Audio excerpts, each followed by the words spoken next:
Hi, I'm Miss Van Loan, and in this video, we're going to complete Module 4, Lesson 3, Independent Practice. Remember, I recommend using your math notebook and using your paper the normal way, which is called portrait. Please use a pencil, either number 2 or mechanical, and have an eraser handy.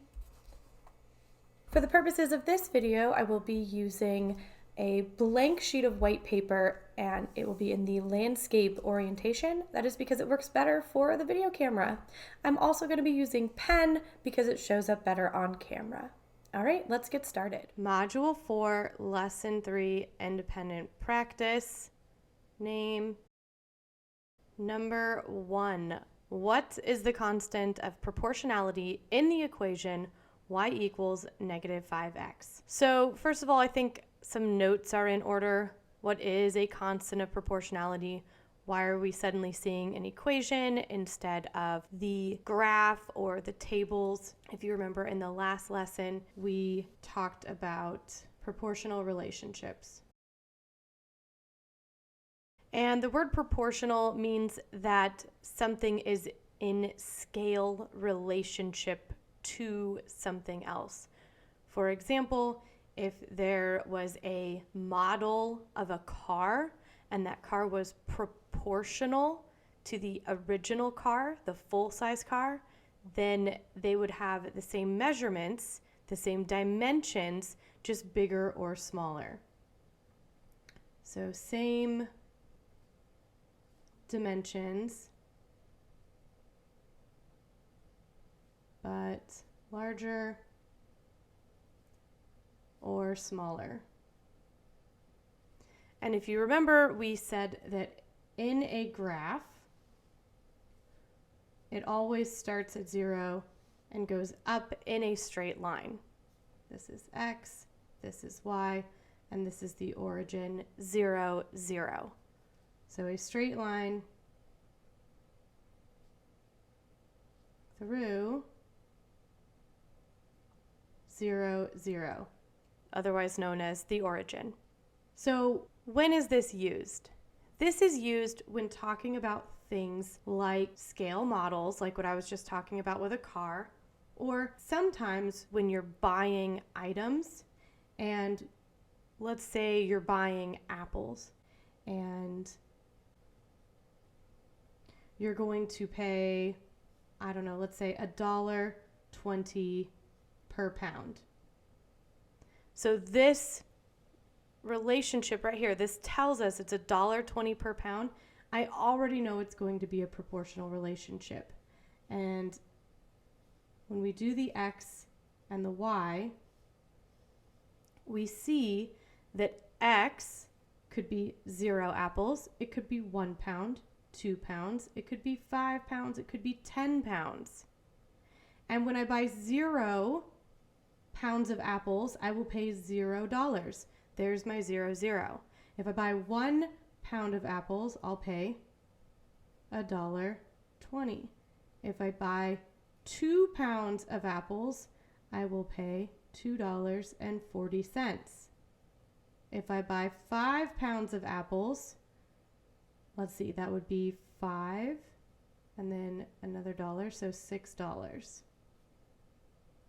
And if I buy 10 pounds of apples, this is going to be $12. If I went up 0, 1, 2, 3, 4, 5, we could see that it's going up exactly $1.20 every time that it goes up by 1 on the other side. And it would look like this. It starts at 0, 0, and it goes up in a straight line. And yeah, that makes pretty much, it makes sense. The thing that changes is if there is a sale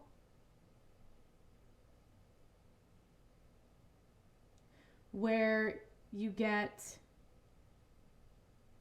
maybe $1 off of 5 pounds or more. Okay, so if you were to buy 5 or more pounds of apples, you'd get $1 off. So that would look kind of different. That would look, let's do an alternate one here. I'm going to use this purple. And let's do this alternate y. I'm going to put a little y1 down here because this is like an alternate option. If we buy 0, we would still pay 0. If we buy 1 pound, we would still pay $1.20. If we buy 2 pounds, we would still pay $2.40.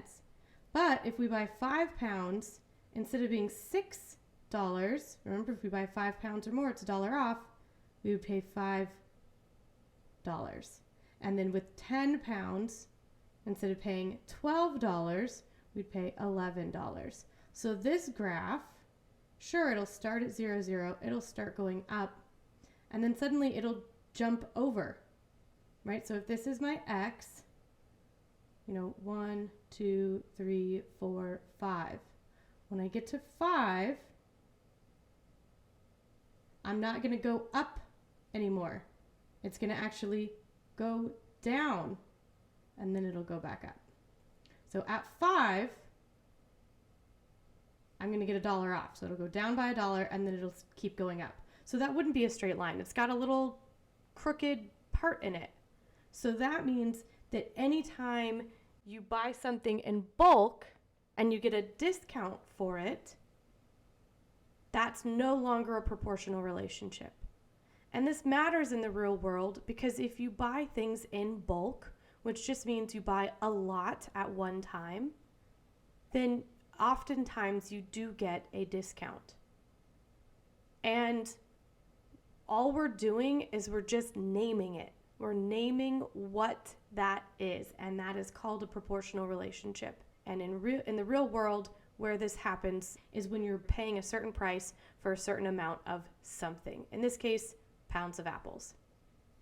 Okay, so that was all kind of a review from the previous lesson. This new lesson, I'm going to use green now. This new lesson says, okay, let's take our relationship here, and we're going to now write an equation to represent this situation, this proportional relationship. Forget about the purple one. That was a not proportional relationship. The green one is, yes, it's proportional. No discount, okay? And this number right here, this $1.20, that is the constant of proportionality. In other words, every time we go up by 1, we go up by $1.20. So the equation to represent this is y would equal $1.20 times x. And we saw that when I was figuring out the table, because I would take $1.20 and multiply it by however many pounds of apples I was buying. So I got the y value by multiplying whatever the x value was by my constant of proportionality. So this number right here is the constant of proportionality. And we use K to represent the constant of proportionality. So in general, if the equation looks like y equals a number times x, it's going to be a proportional relationship, and K is the constant of proportionality. It's what we multiply the x by.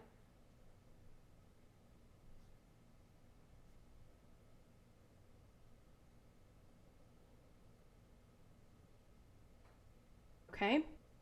Now, if you're going to be making a miniature version of a car and you want to make it 1/100th of the original size,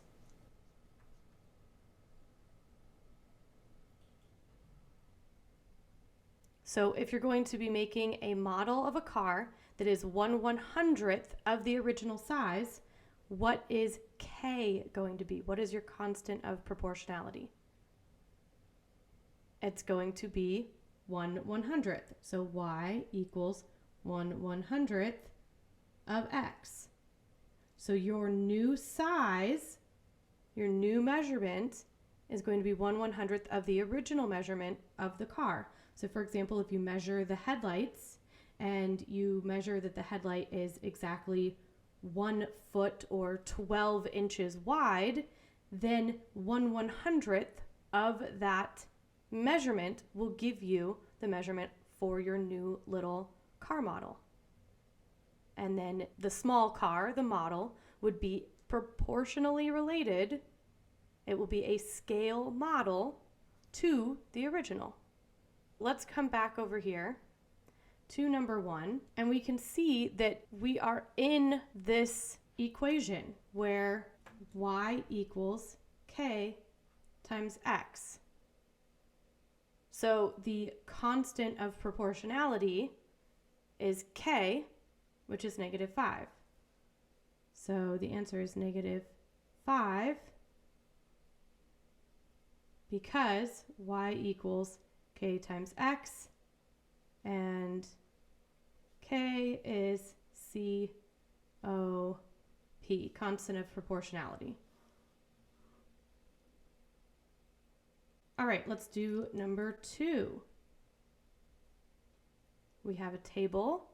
It says, what is the constant of proportionality represented by the values in the table below? So find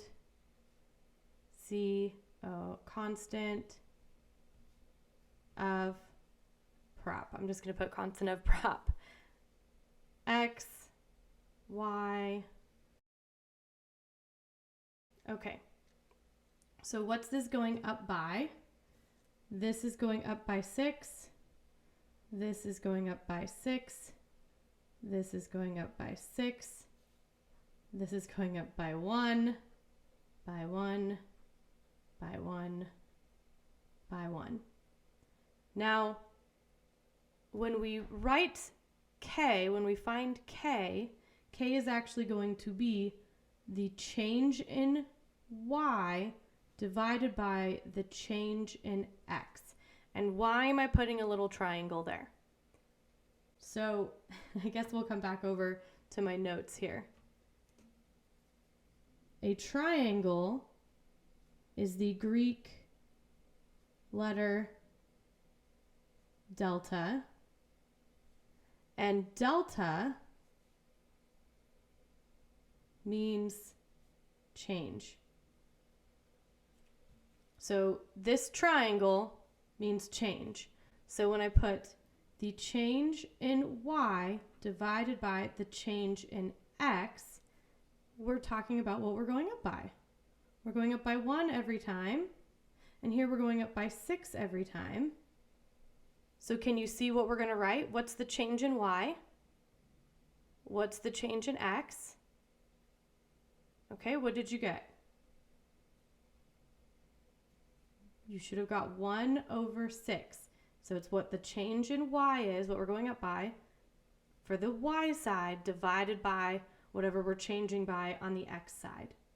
Now, of course, these numbers could be different, and then we would have to simplify, such as in my example over here, where 5 went up by 5 to 10, and 6 went up by 6 to 12, and so I'd have 6 divided by 5, which would give me $1.20.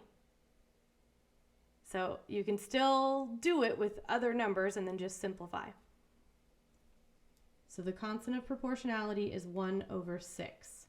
So if we wrote an equation now using y equals k times x, what would that equation look like? Okay, it's going to be y equals 1/6 x. All right. It's kind of weird. It's definitely like speaking a new language, but I have faith in you. You can do it. Number 3. Okay. We have a graph. And it says, what is the constant of proportionality represented by the graph below? So find k. I'm just going to put find k.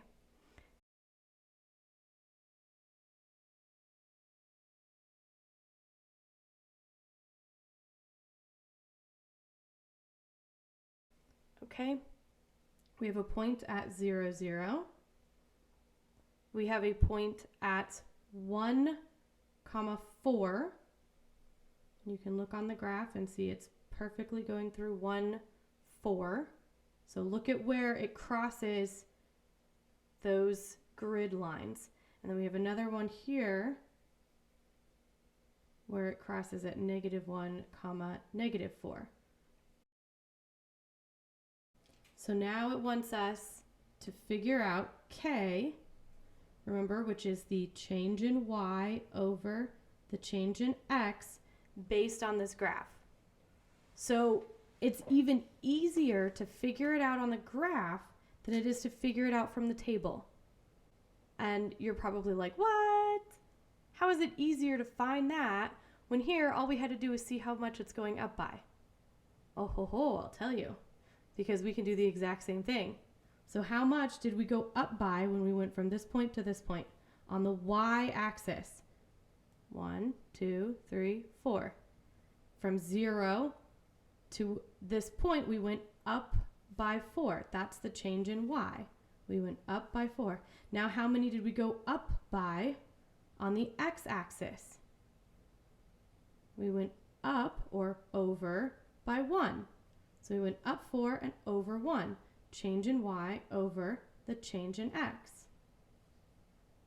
Look how easy that was, right? So how far up did we go from one point to the next?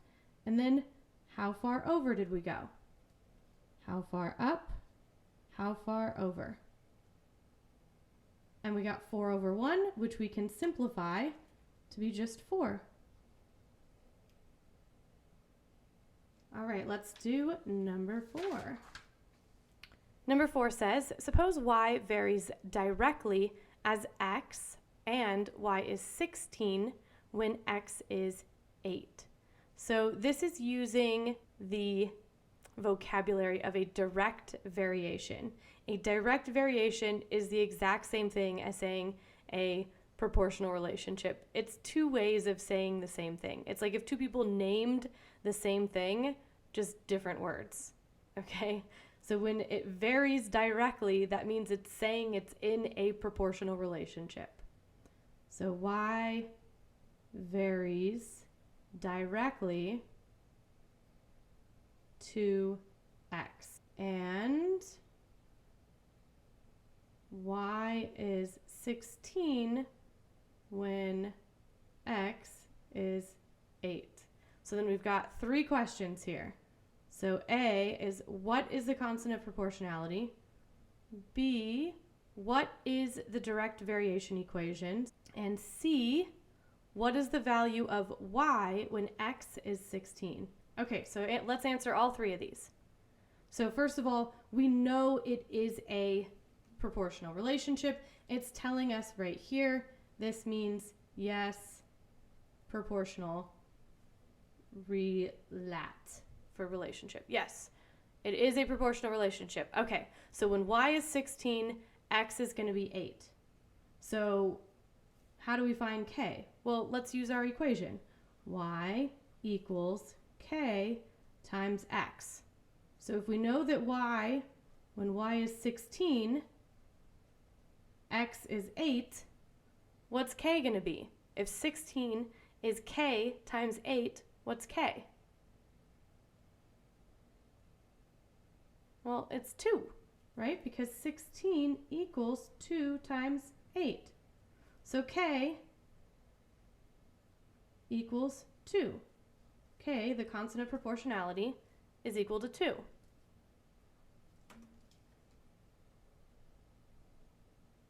Okay, what is the equation? Well, we just used the formula here. So now all we have to do is plug in the 2 and we'll have the equation. So y equals 2 times x is our equation. Okay, we're just plugging in the k. We used what it gave us, the 16 and the 8, to find k, and then we plugged it back in to our original formula. This is the formula. Y equals k times x. Okay, what is y if x is 16? So let's plug it in. Y equals 2 times 16, right? We're plugging that in. So y equals 32.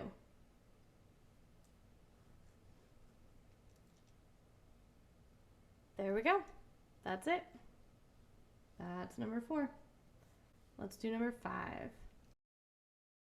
Tanya drove her fishing boat into a large cove and dropped the anchor in 44 feet of water. If the anchor descends at a constant rate of 3.1 feet per second, how long will it take for the anchor to hit the bottom of the lake?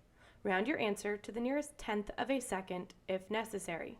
So here's another constant of proportionality. And we know that because it says it is a constant rate in our problem. Constant rate equals 3.1. So in other words, K will equal 3.1. That's the constant rate. What are our two variables? Well, X is going to be time, and Y is going to be the feet. That the anchor, like how far it is, right? So we're dropping an anchor. We've got a boat. Here's my pretty little boat. Okay, and we drop an anchor over the side. Maybe it's tied on here, okay? We drop the anchor. Oh boy, what does an anchor look like?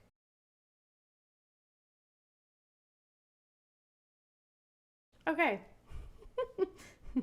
Perfect.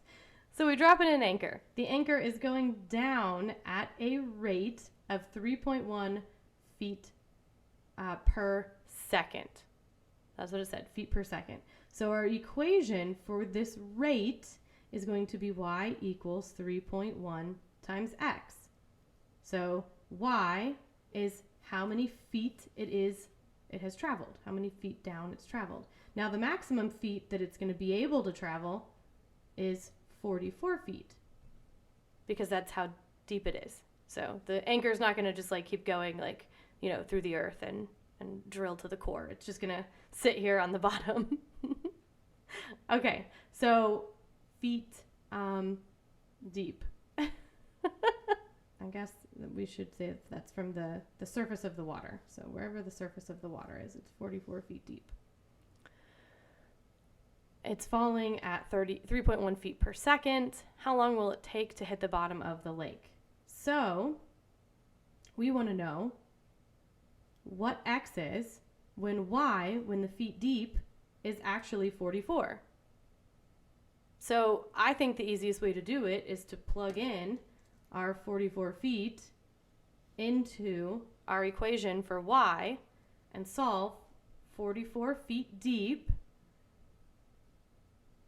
is where it'll be after X amount of time if it keeps going at 3.1 feet per second.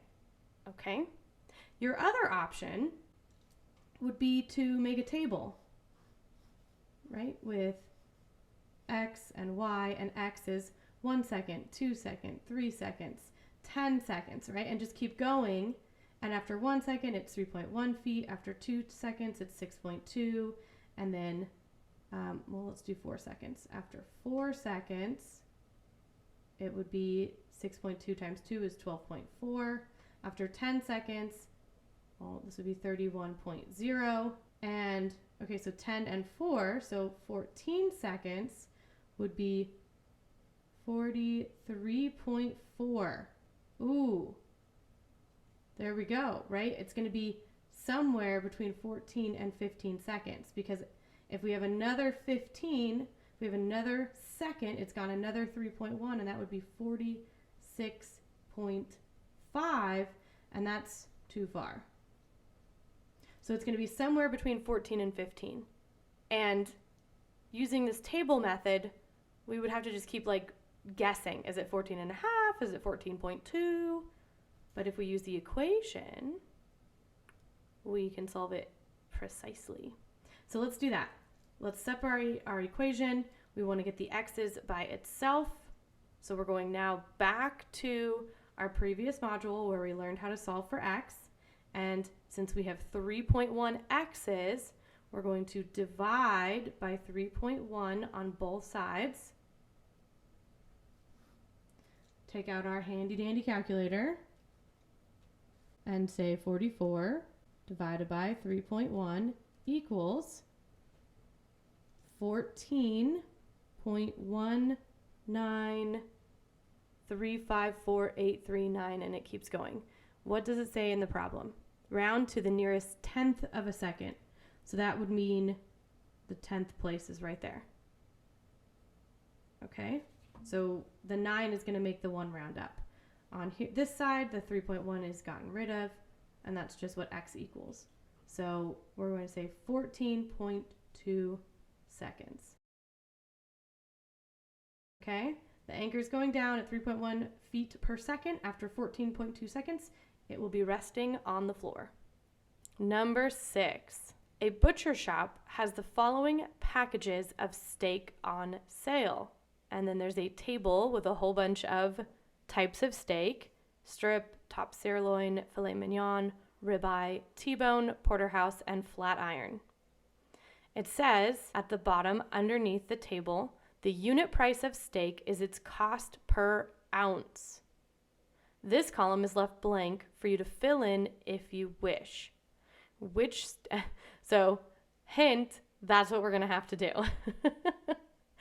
Okay, number 6. Then the question says, which steak has the lowest unit price and what is the unit price? So we are going to have to fill out this table. So give me just a moment to draw the table on my paper.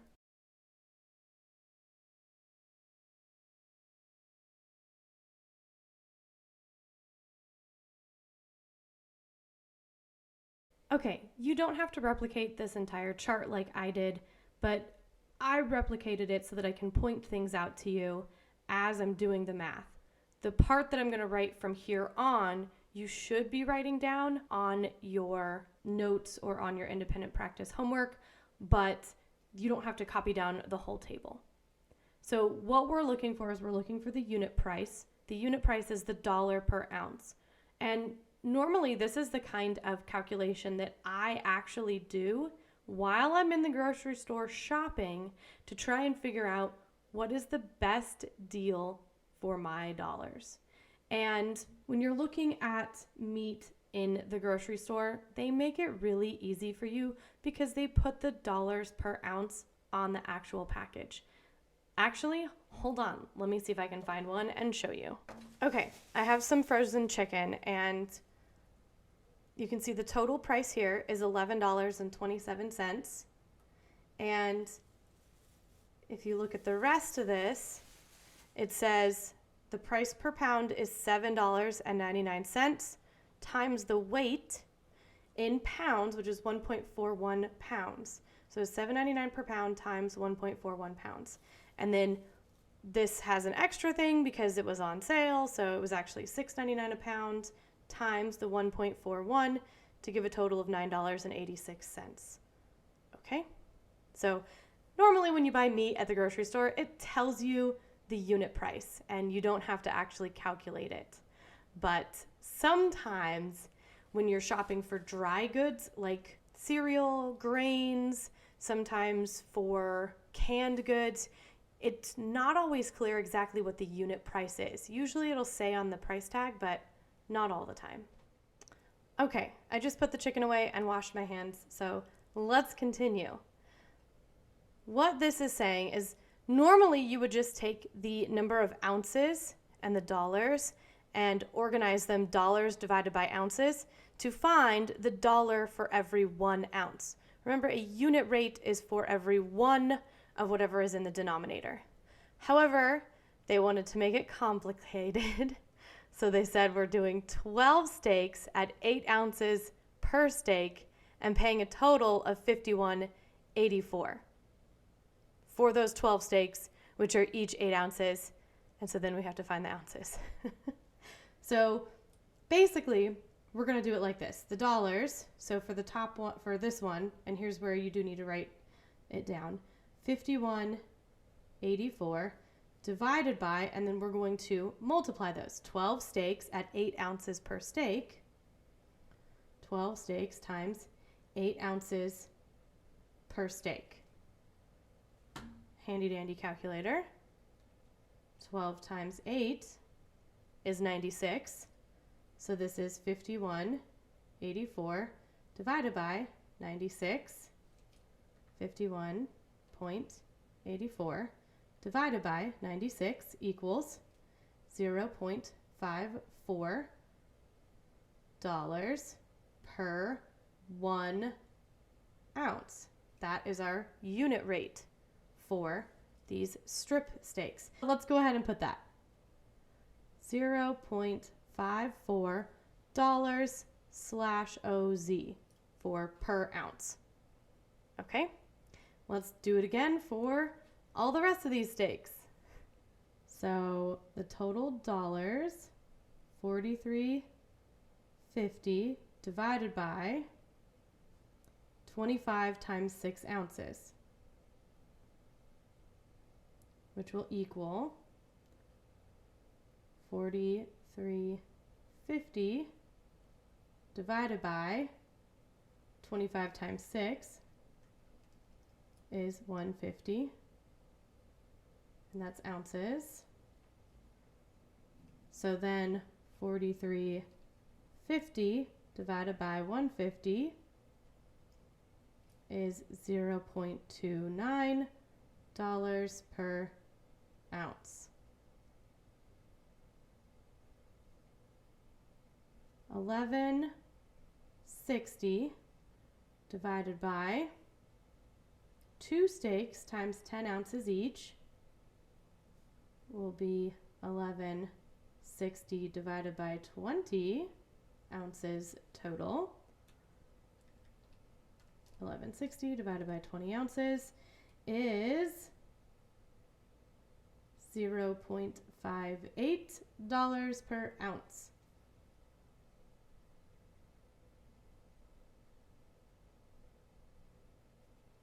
So even though this was only $11.60 on a price per ounce, it's more expensive than the strip steak. Okay? So if you're trying to feed a bunch of people and stretch your dollar, you probably don't want to go with the more expensive one. You want to go with the cheaper one on a per ounce basis. That means you're getting more meat for the same dollars. You're making those dollars go farther. Okay, let's do the ribeye. 74.48 divided by 28 times 7.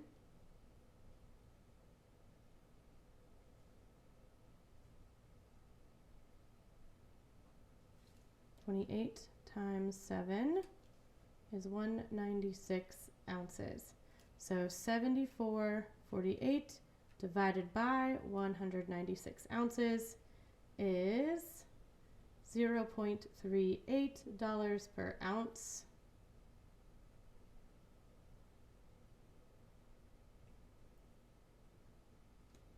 Let's do the T-bone.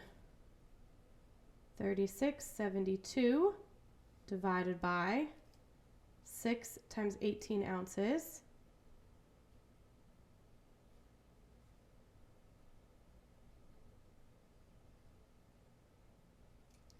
Six times 18, 108.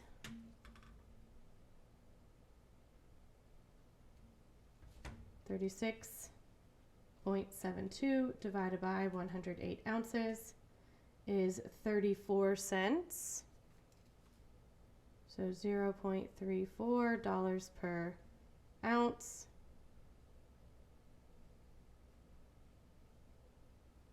Okay, next one, porterhouse.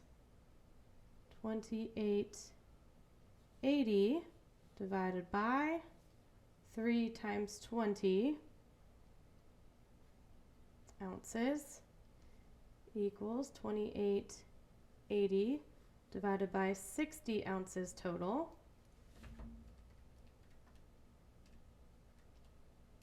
is 48 cents per ounce. $0.48 per ounce.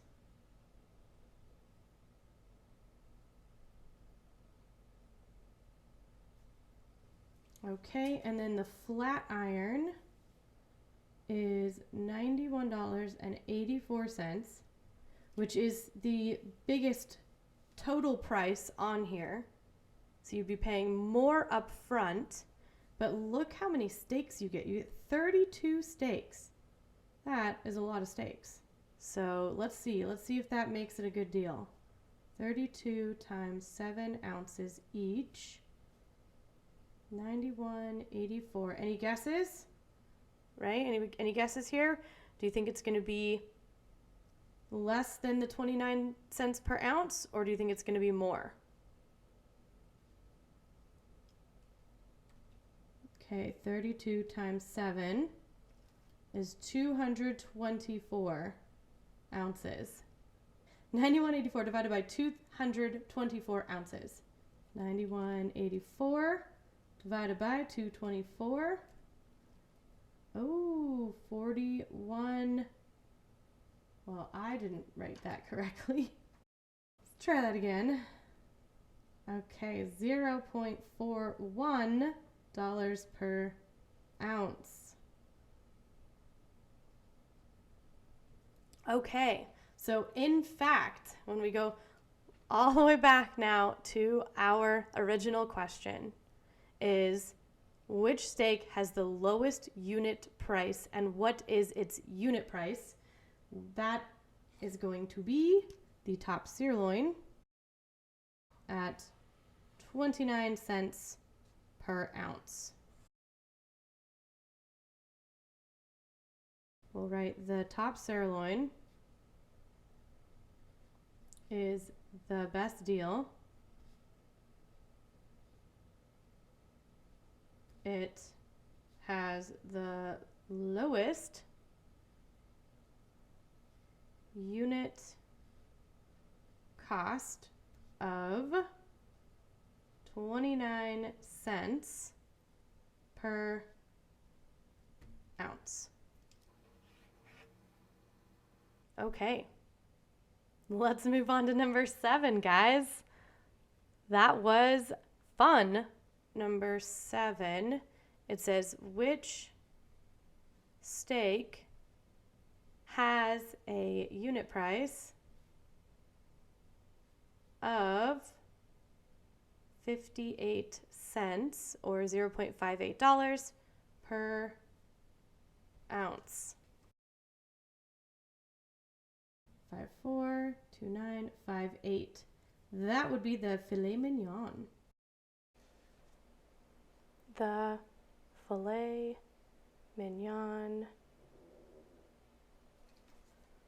has a unit price of $0.58 per ounce. And since this is on the back, I'm just going to put the calculation here. This was $11.60 divided by 20 ounces. $11 and I already forgot what I just said. $11.60 divided by 20 ounces. That way I'm showing where I got the 58 cents from. Number 8. Bo and his classmates are holding a car wash to raise money for a trip to England next summer.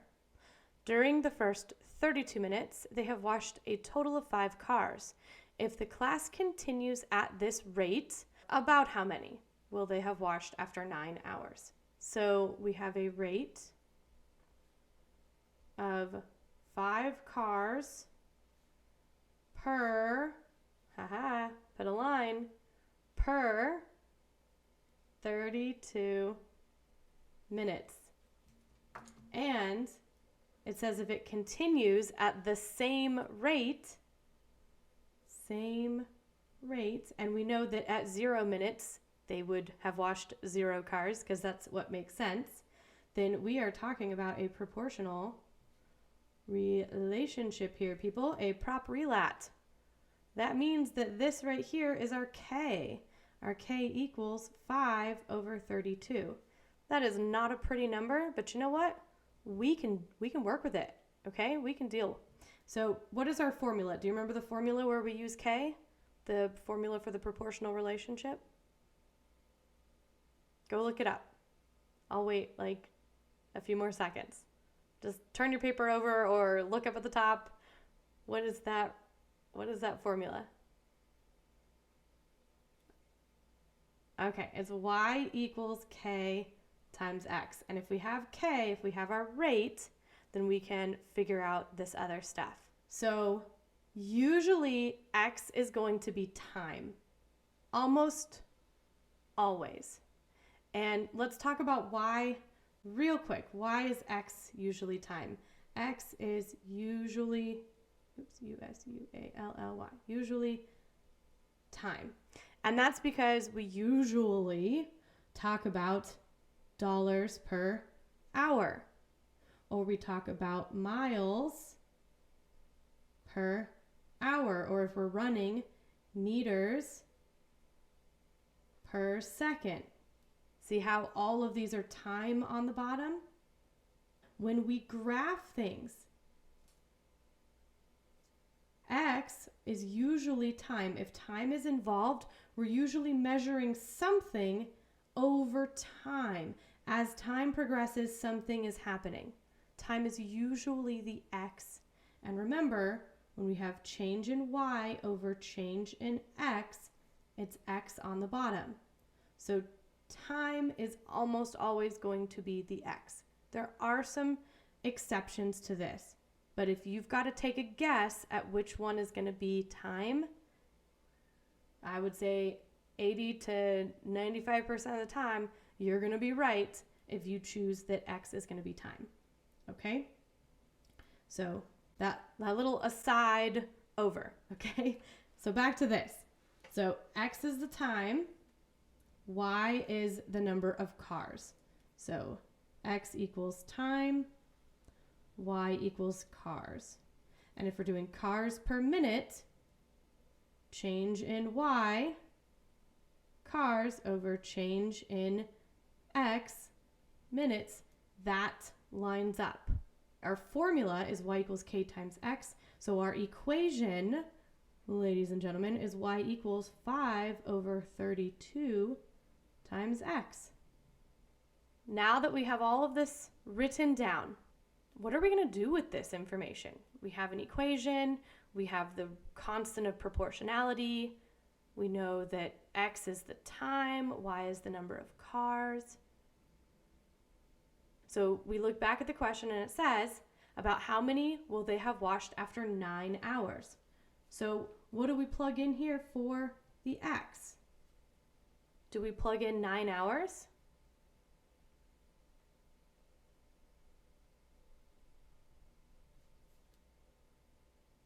Is X in hours? Okay, it's in minutes. X is in minutes. So we can convert from 9 hours into however many minutes it is pretty easily, right? How many minutes are in an hour? 60. 60 minutes are in an hour. So we just times by 60, and then we'll get however many minutes there are. So 9 times 6 is 54. So put the 0 back on, 540 minutes. So that's what we're going to plug in for X. Y equals 5 over 32 times 540 minutes. Let's do it. 5 divided by 32, that is 0.15625.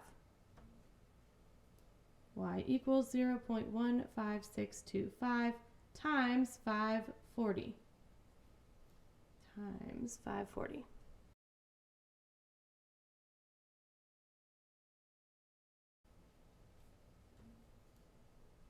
$84.375. Can we wash 0.375 of a car? No, that doesn't make sense. We're just gonna cross that off. So about 84 cars. Now, if you look at the answer key, you'll see that the answer key says about 90 cars. So let me show you real quick what they did. They took this rate of 5 cars per 32 minute and they rounded at the beginning to say 10 cars per 1 hour, right? Because 5 cars per 32 minutes, if we round that to 30 minutes, then that's 5 cars per 30 minutes, which is 10 cars per hour. And then they did 10 cars per hour times 9 hours, and they got about 90 cars. Our way that we did it was more precise because they overestimated however many cars that it's going to be. We got a much more precise number. Okay, let's do number 9. Richard is collecting petition signatures outside of a shopping mall to put an issue on the ballot during the next election. During the first 14 minutes, he has collected 6 signatures. If he continues to collect signatures at this rate, about how many signatures will Richard have collected after 5 hours? So we have a rate of 6 signatures for every 14 minutes. So I bet now that you saw how to do it the shortcut way in number 8, you're like, hey, can we please do the shortcut way for number 9? And yes, we can. So 14 minutes is pretty close to 15 minutes, right?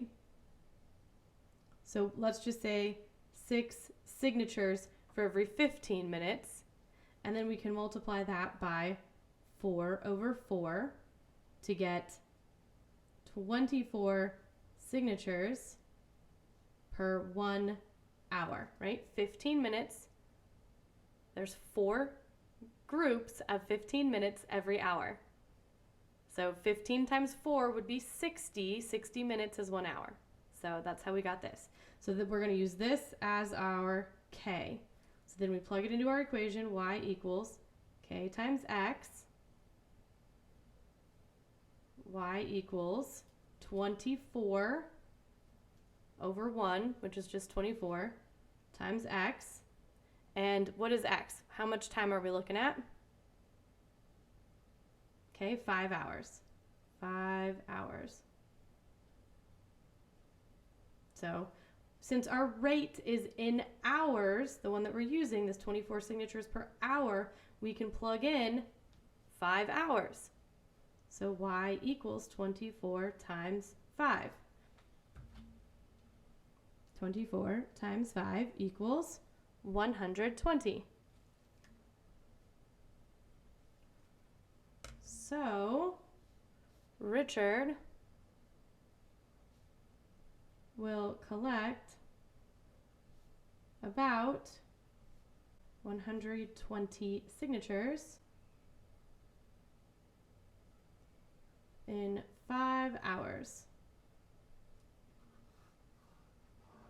Okay, let's do number 10. Which equation is not an example of a direct variation? Remember, a direct variation is also known as a proportional relationship. They mean the exact same thing. So y equals 5/16 x. Well, that is exactly in the y equals k times x format, so that is a proportional relationship. We're good. Y equals -7/3 times x plus 1. That does not fit the formula. So this is not a, well, they're using direct variation, not a direct variation, not a var. Okay, y equals 4 times x. That is also in the formula. And then y equals -9 times x. Normally we don't deal with negative proportional relationships, but they can exist. So, okay.